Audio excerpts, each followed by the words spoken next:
Hey guys, it's Webby again and welcome back to another video. We've got the Mirai here again, and today's video I'm going to show you 5 things I like and then 5 things I'd change about this Mirai. So let's have a look around the car and get started. So I'm going to do the 5 things I'd change first, and number 1 is the size of the boot. It's only 272 litres, and that's because the lithium ion battery is behind the back seats, so therefore it takes up a bit of boot space. If they added on about 6 inches to the length of the car, you then get a half decent boot size. So that's my gripe number 1. The second thing that I think needs improving is not necessarily the amount of leg space you got, but the fact that you can't get your feet underneath the front driver's seat because you can't really stretch your legs out on a long journey.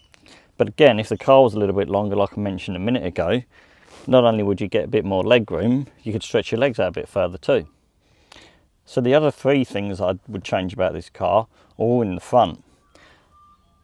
The first thing is you haven't got heated seats in the front of this car. And on a cold morning, especially like today, it'd be really nice to have heated seats in the front.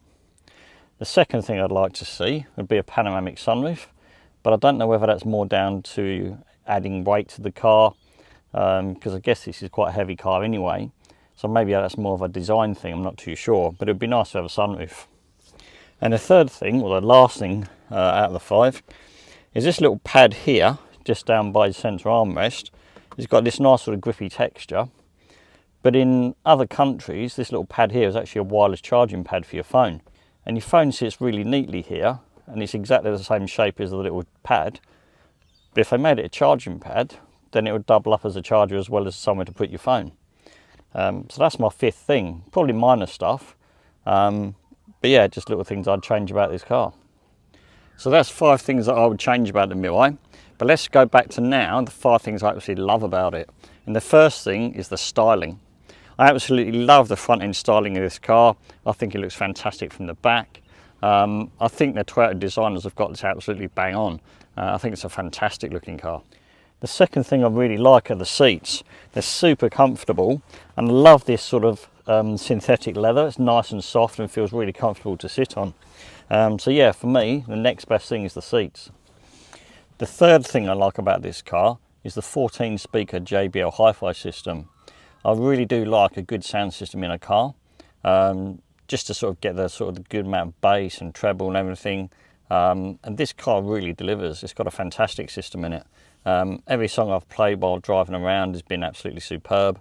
It's got the right amount of bass, and it's just the fact that there's 14 speakers, it's just got this nice surround sound sort of feel to it. It sounds absolutely incredible.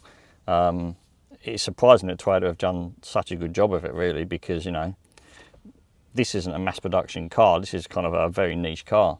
So to put such a good sound system in, it's been really impressive. The 4th thing I like is the actual concept of this car. Many electric cars, you have to charge in overnight, and it takes hours and hours to charge the battery to make sure you've got enough range to go on your journey. But on this way of doing things, if in the future every servo had a hydrogen filling pump, all you've got to do is literally go to the servo like you do with a normal petrol or diesel car, fill it up with hydrogen and be on your way again. So that would take about sort of 10 or 15 minutes tops. Whereas a normal electric car, you've got to plug it in maybe overnight if you haven't got a fast charger at home, and then hope you've got enough sort of range to get you to your next destination and back.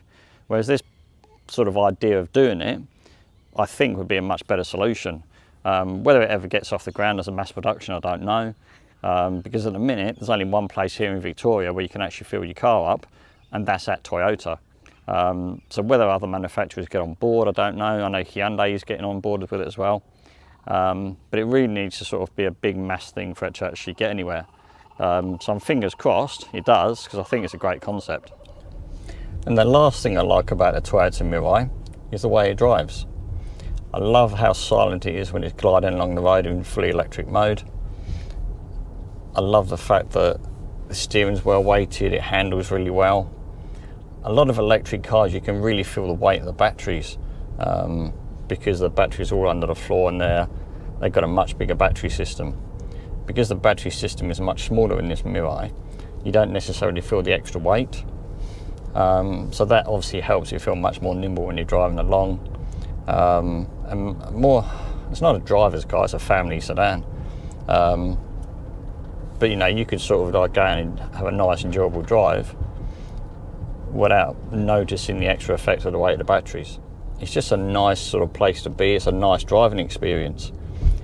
As I said in the main video, if you've watched the previous video, it feels very sort of upmarket and premium in here. So it's just a nice sort of ambience inside the car. It drives really nicely. So yeah, that would be my fifth sort of takeaway point, the fifth thing I like about this car. So there you go. There's my 5 things I like and the 5 things that I would change about the Toyota Mirai. Do you agree? Would you do something differently? Put your thoughts in the comments below and let me know what you'd change or what you like about the car as well. I'll be really interested to hear. If you've enjoyed this video, please give it a like. Don't forget to subscribe to the channel and hit the notification bell to find out when the next car review goes live. Thanks very much for joining me today, and I hope to see you all in the next one.